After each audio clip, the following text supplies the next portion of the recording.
¿Escucháis?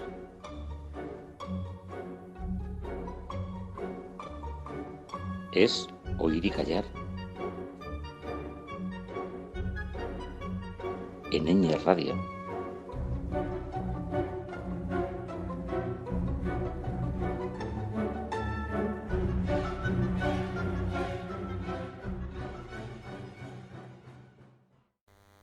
Bueno, pues ya estamos aquí una semana más, los de Oír y Callar, para dar rienda suelta a nuestra sugerencia de música clásica para esta semana. Sed todas y todos bienvenidos y comenzamos con nuestra música hecha por mujeres.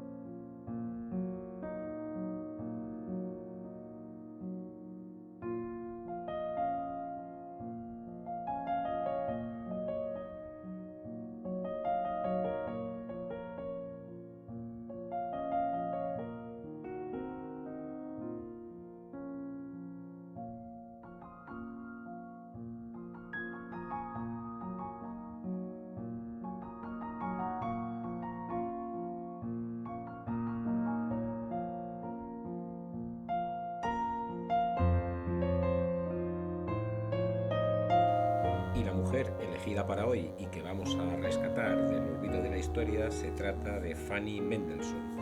Es la hermana del famoso compositor Félix Mendelssohn, del cual ya hicimos un programa hace unas cuantas semanas. Hoy nos vamos a encargar de hablar de la música y de la vida de Fanny. Es una mujer que nació en el año 1805 y vivió durante 42 años, hasta 1847. Fue una compositora y pianista del romanticismo temprano. Es claro, ¿no? Nació a principios del siglo XIX y al igual que su hermano, pues ya bebieron de las influencias de esta evolución de la música clásica que se dio en llamar al romanticismo. En su obra hay muchísima música de cámara, compuesta por tríos y cuartetos siempre con piano, una obertura orquestal, hay cantatas para coro y orquesta y sobre todo hay mucha música para piano, 125 piezas para piano y muchísimos lieder o canción para voz y piano. Oiremos una muestra de esta música que ha compuesto Fanny Mendelssohn en todas estas opciones que he dicho antes y empezaremos por recordar que Fanny, junto a su hermano, que era 4 años más joven que ella, recibieron ambos una completa educación musical.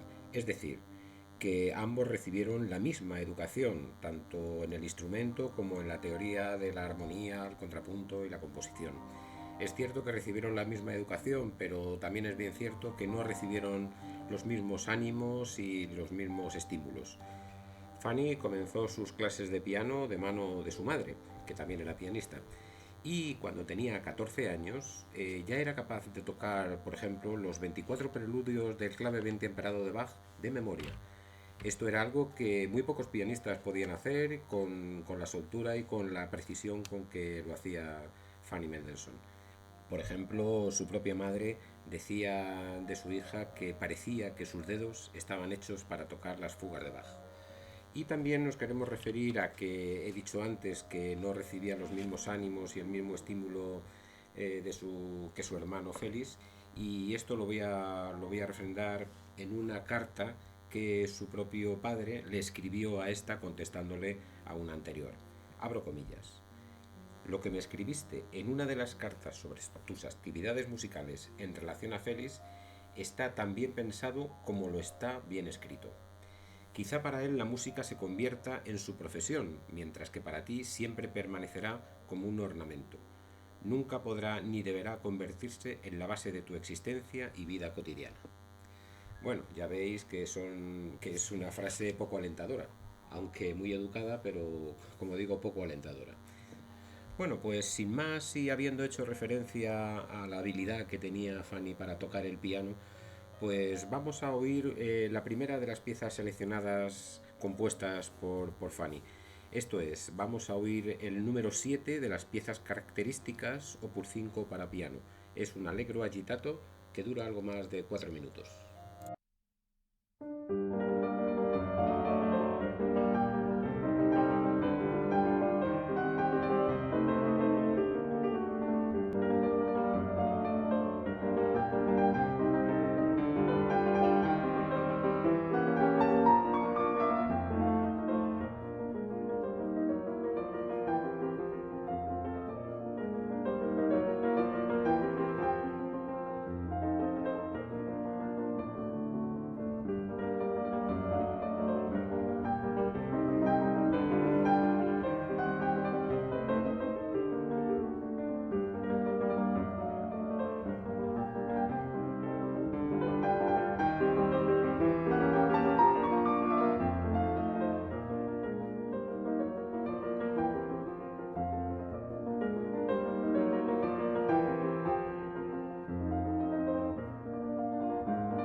decíamos, ambos hermanos tuvieron una completa educación musical.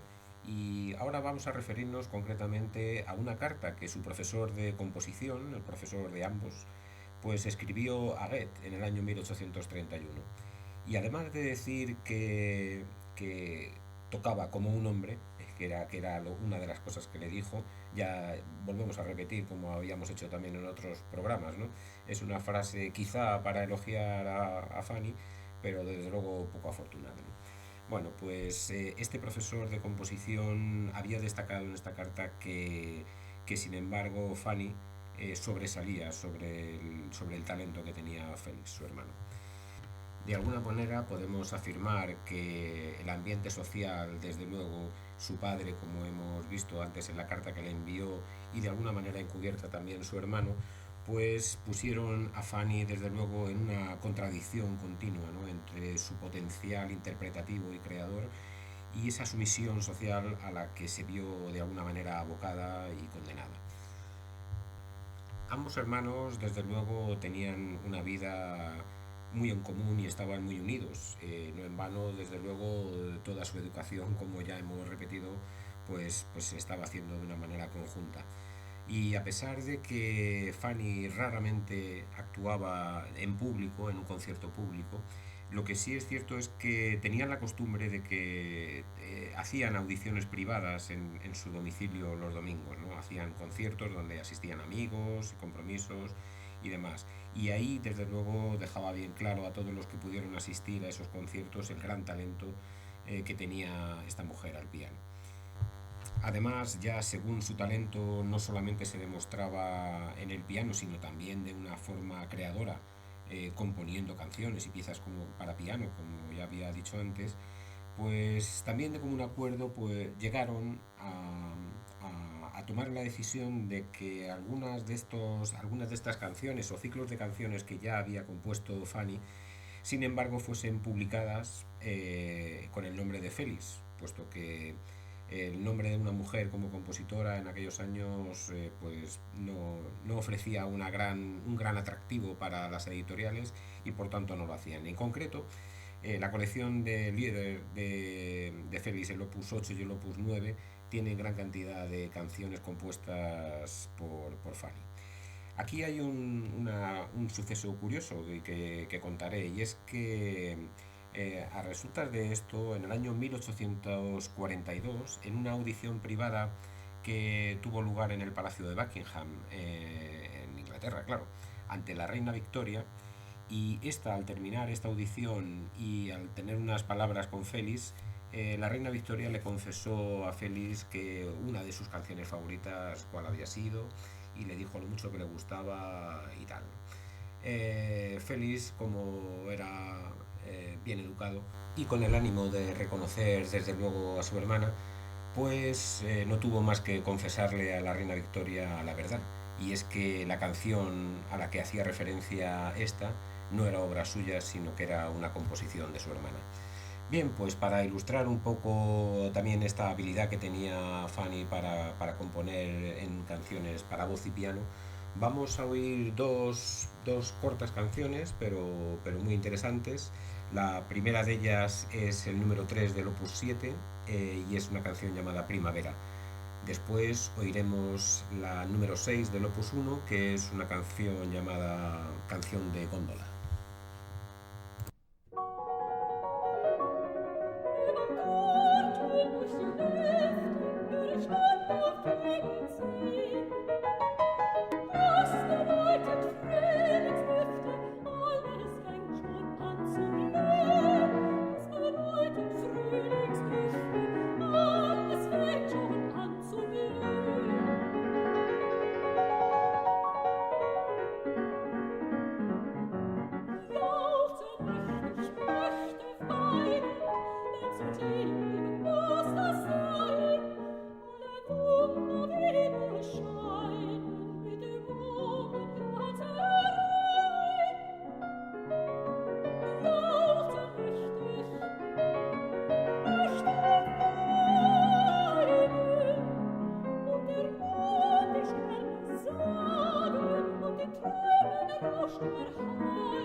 Bueno, lo cierto y verdad es que la vida de Fanny, al igual que la de su hermano, fue una vida corta.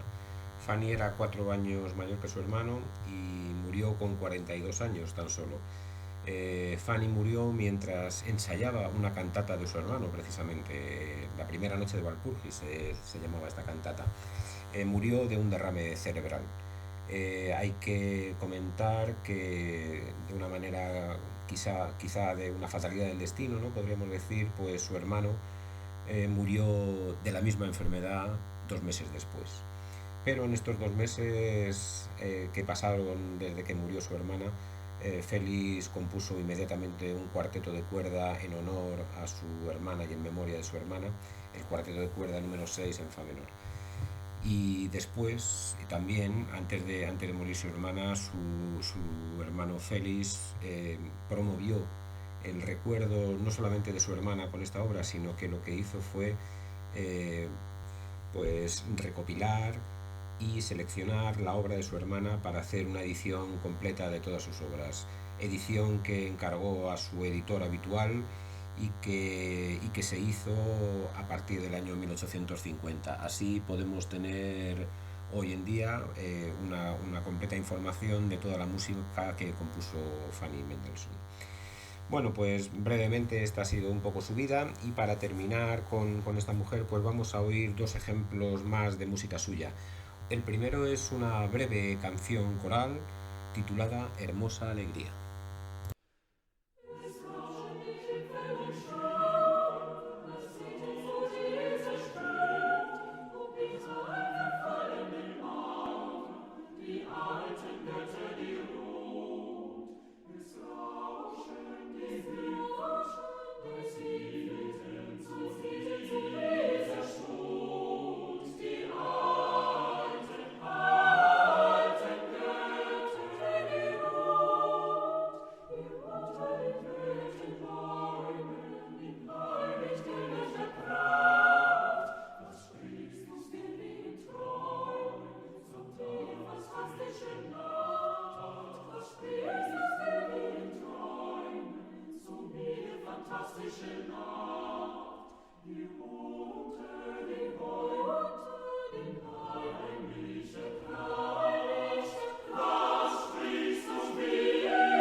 El segundo ejemplo se trata de un oratorio titulado Después de las imágenes de la Biblia. Aquí vamos a oír primero la introducción al oratorio, que es una parte orquestal, allegro moderato, y después un número coral.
Bueno, la verdad es que uno se queda con ganas de seguir oyendo esta música, pero bueno, vamos a dar paso desde luego a la siguiente parte del programa.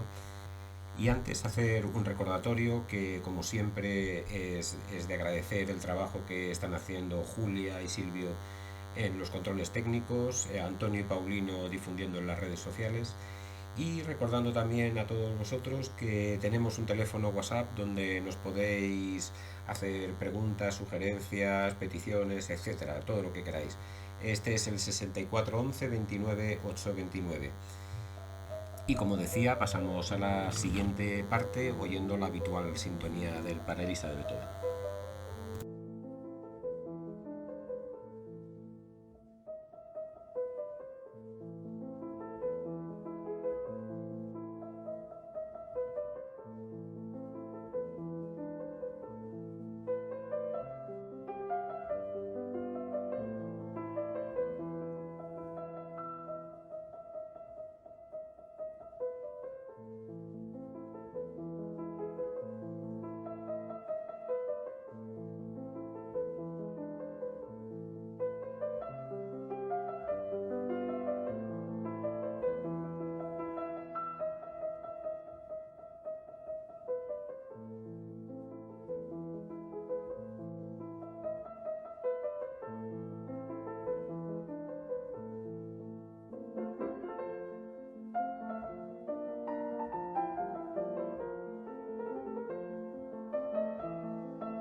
Y el músico que os voy a presentar a continuación es un músico francés llamado Mauricio Ravel.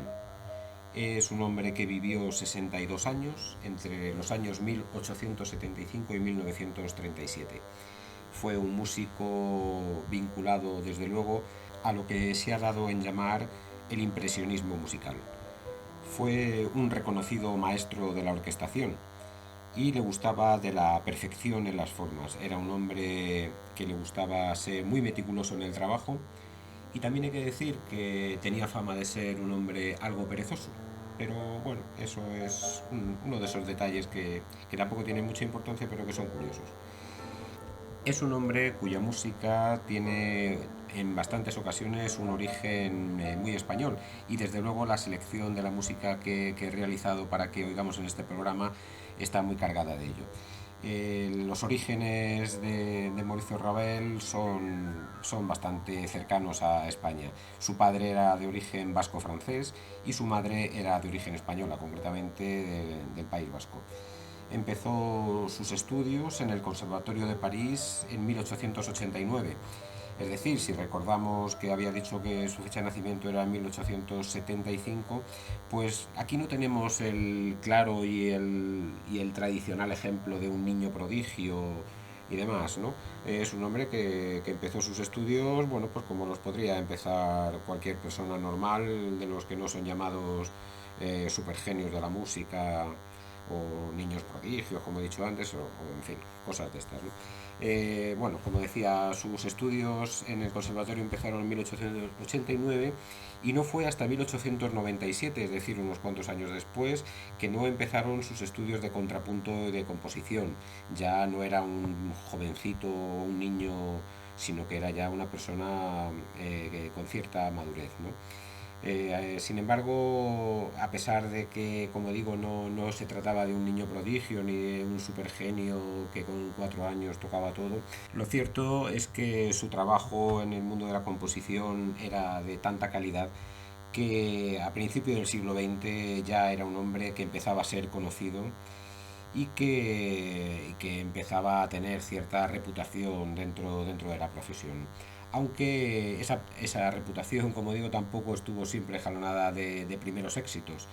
Hay una frustración muy persistente en la vida de este hombre, y es que este hombre intentó ganar en 4 ocasiones el premio Roma a principios del siglo XX. Ya hemos hablado en otras ocasiones del premio de Roma, ¿no? Que se trataba de un prestigioso premio que se concedía a los compositores. Bueno, pues lo intentó en 4 ocasiones y en las 4 ocasiones fracasó. Hemos hecho también referencia a su obsesión por la perfección en la forma, y esto era así, ¿no? Las obras que él componía y las partituras que él escribía estaban muy meticulosamente estudiadas y muy meticulosamente trabajadas. Además era un gran conocedor del folclore español, como ya habíamos dicho, por sus orígenes, ¿no? Y por la educación que recibió de sus padres,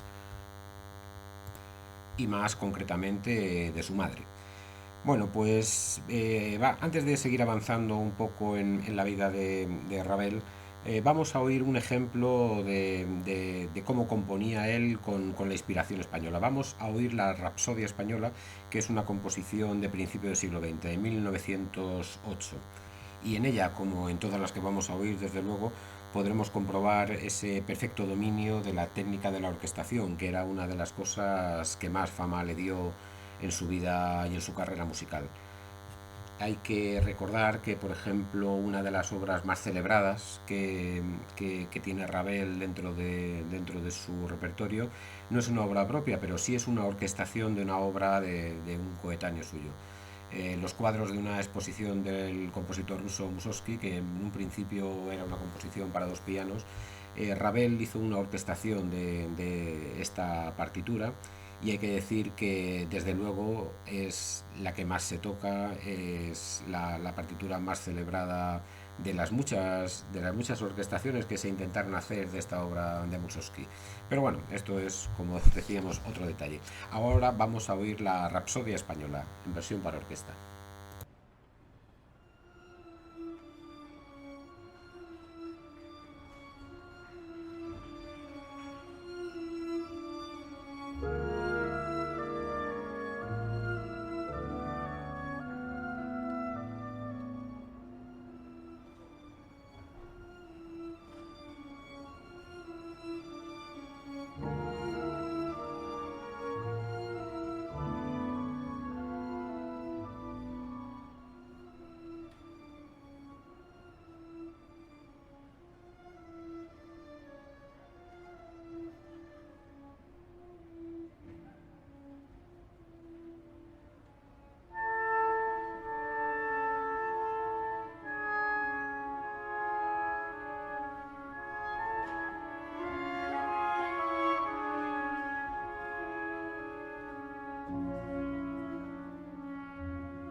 Unos años antes que esta Rapsodia española, Ravel compuso para piano una obra titulada Pavana para una infanta difunta. También es una obra con inspiración española y voy a contar. Es una obra que compuso para piano en el último año del siglo, en 1889, y que evoca la sensibilidad y la moda de esta danza española llamada pavana y que tenía una gran popularidad en los siglos XVI y XVII. Bueno, a Ravel lo que le gustaba desde luego no era la suntuosidad de las princesas bailando la pavana, sino la sensibilidad de la propia danza. Esta obra hay que decir que tuvo un éxito importante en su ejecución para piano, y hay que también recordar que entonces era alumno del conservatorio, era todavía un estudiante de composición. Bueno, pues unos años más tarde, en 1910, y respondiendo un poco al éxito que tenía esta partitura, se decidió a orquestarla, a hacer una versión para orquesta. Como ya hemos dicho, era un excelente orquestador y desde luego lo vamos a poder comprobar también en esta partitura. Esta pavana para una infanta difunta, a Ravel le gustaba interpretarla muy lenta, muy despacio y quizá demasiado. Y tanto es así y tanto insistía él en que esta partitura se tenía que tocar despacio, que en una ocasión un director de orquesta la tocó de tal manera que el propio Ravel, un poco haciendo crítica a la interpretación que había hecho este director, le dijo que quizás se había confundido y que la obra no se titulaba Pavana difunta para una infanta, sino Pavana para una infanta difunta. Esto hacía referencia al poco carácter y a la poca gracia con la que había interpretado esta obra. Bueno, pues la simbología y la representación de esta obra tiene que ver con la elegancia, como decíamos, de ese baile danzado, de esa elegancia en el baile, y que en alguna ocasión Ravel incluso lo había fantaseado como de la infanta bailando y siendo pintada por Velázquez al mismo tiempo. Bueno, es un ejemplo más de la mucha vinculación que tenía Ravel con la cultura española. Oímos la versión para orquesta de La Pavana para una infanta difunta.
A continuación vamos a oír un breve ejemplo de uno de los conciertos para piano y orquesta de Ravel.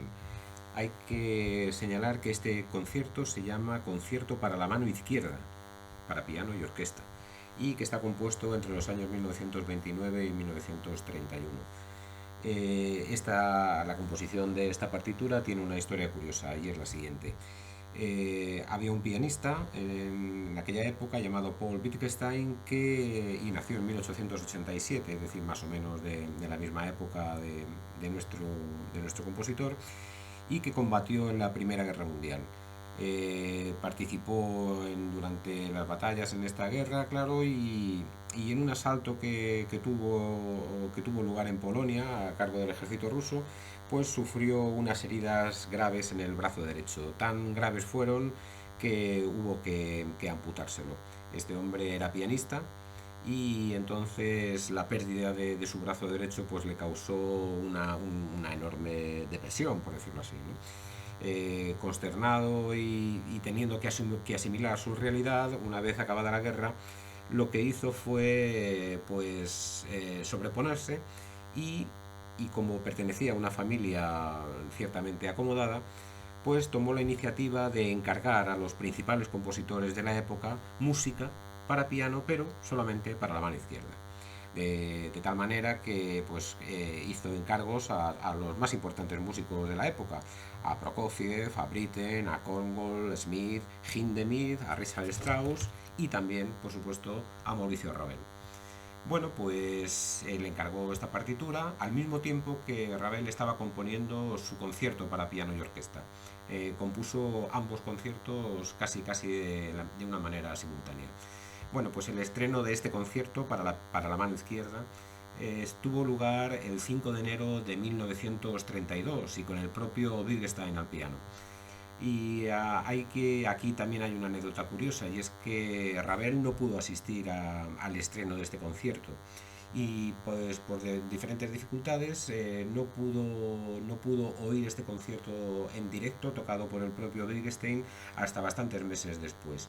Pero lo que sucedió es que el pianista, digamos dedicatario y propietario de la partitura, se atrevió a corregir algunas de las orquestaciones y algunos de los pasajes realizados por Ravel.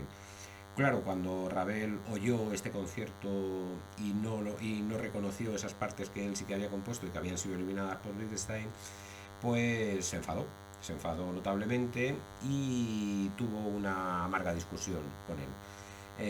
Tanto es así que Ravel vetó la ejecución de esta partitura y se entabló una disputa entre ambos.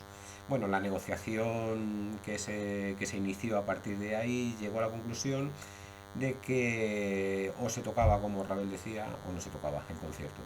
Y efectivamente, pues Wittgenstein cedió. Y Wittgenstein accedió a tocar el concierto como Ravel lo había compuesto y sin hacer correcciones. Y bueno, y todo terminó como buenos amigos, de alguna manera. Ambos tocaron el 17 de enero de 1933, tocaron este concierto, Wittgenstein al piano y Ravel dirigiendo la orquesta, y con eso se firmó la paz. Bueno, vamos a oír ahora, como hemos dicho, un ejemplo del segundo tiempo de este concierto.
Y cortamos aquí la audición de este segundo movimiento que empalma directamente con el tercero. Realmente, digamos que este concierto, aunque hemos dicho que se trataba del segundo movimiento, pero está concebido como un concierto en un solo movimiento, de tal manera que se toca todo seguido sin parar, ¿no? Por eso a lo mejor habéis percibido el corte este un poco abrupto. Pero bueno, queríamos era, digamos, poner un ejemplo de cómo era este concierto para mano izquierda. Bueno, y si recordamos, habíamos dicho que el concierto este lo habían tocado tanto el pianista Wittgenstein como Ravel dirigiendo la orquesta en el año 1933. Y ahí, desde luego, en ese año es cuando empezó un poco el declive en la vida de Ravel. En el año 1933 comenzó a tener dificultades, ¿no? A tener unas dificultades que desde luego marcaron los 4 últimos años de su vida, ¿no? Recordamos que murió en el año 37. Lo cierto es que padeció una enfermedad neurológica que provocaba desórdenes en su escritura, en su motricidad y en el lenguaje, ¿no? Todo esto le fue condenando a una época de silencio que definitivamente acabó con su vida. Bueno, y ahora vamos a recordar quizá la obra una de las obras más famosas o la más famosa de Ravel, y es el famoso Bolero. Es una obra compuesta en el año 1927 y este bolero también es de inspiración española, ¿no? El bolero es una de las piezas o danzas características del folclore español. Bueno, pues el origen de esta obra está en una bailarina rusa llamada Ida Rubinstein que le encargó un ballet de carácter español. Ella quería que tuviese esa característica, ¿no? Del folclore español. Entonces, bueno, pues Ravel se puso a trabajar y la primera idea que tuvo, desde luego, fue comenzar a tomar temas de la suite Iberia de Albéniz. La suite Iberia de Albéniz para piano era una de las obras que a principio de siglo habían tenido un enorme éxito. ¿Y por qué eligió Albéniz? Pues quizá fue porque hay un pianista que conecta a ambos compositores, Albéniz y Ravel, ¿no? Este pianista era Ricardo Viñes. Ricardo Viñes era muy amigo de ambos y desde luego fue el pianista que estrenó gran parte de las composiciones de piano de ambos compositores, ¿no? Bueno, pues quizá por esto, quizá por otra cosa, lo cierto es que Ravel pues empezó a tomar algunos de los temas de esta suite Iberia de Albéniz, pero poco y pronto se dio cuenta o le dijeron que realmente estos temas estaban ya protegidos por lo que se llaman los derechos de autor, ¿no? Y que no podría hacerlo. De tal manera que abandonó esa idea y se puso a trabajar sobre una idea propia, pero sin traicionar el origen del encargo, ¿no? Que se tenía que tratar de un ballet de carácter español, ¿no? Con música española. Así que bueno, pues se puso a trabajar sobre unas melodías y sobre una música que tuviese ese carácter español, pero de origen, o sea, de inspiración propia, ¿no? Bueno, lo cierto es que le salió una obra maestra, y ya la vamos a ver a continuación. Y realmente es una cosa curiosa, pero el tremendo éxito que tuvo esta partitura a Ravel le contrarió de alguna manera. ¿Y por qué le contrarió? Bueno, pues porque él decía que realmente se trataba de un ejercicio insignificante y casi casi con carácter experimental, ¿no? ¿Y por qué decía esto de que se trataba de un ejercicio insignificante y con carácter experimental? Bueno, pues realmente lo podríamos entender así y recordando una vez más el atributo que tenía Ravel como de ser un excelente orquestador. Y es que Ravel lo que hizo fue idear una melodía y esa melodía la fue pasando por todos los instrumentos de la orquesta. Es una melodía que repetidamente va pasando de un sitio a otro, de un instrumento a otro, y luego sobre esta melodía, o bajo esta melodía, mejor dicho, hay un ritmo ostinato que se repite continuamente y que no para y que no cesa, ¿no?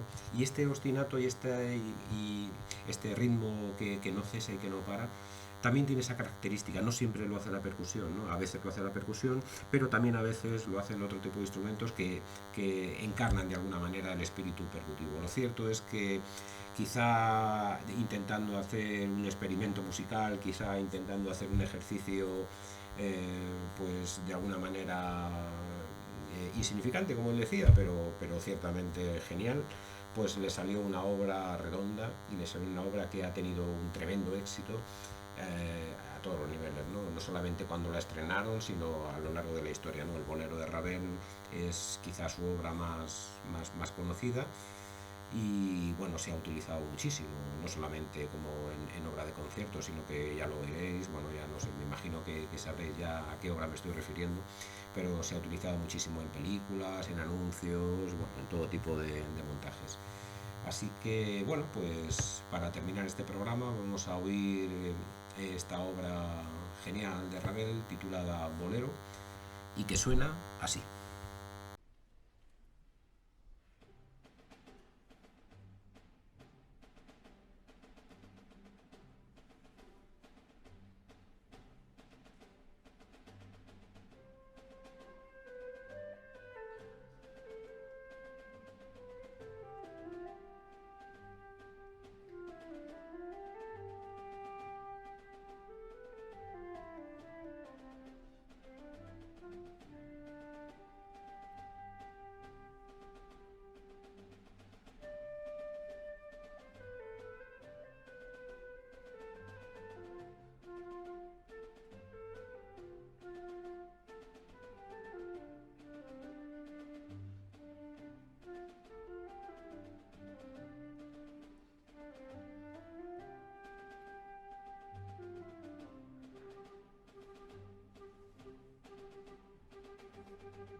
con esto terminamos el programa de hoy y como siempre, pues con el deseo de que os haya gustado y os haya entretenido y también con la petición para que la próxima semana nos encontremos en un nuevo rato de música en Oír y Callar.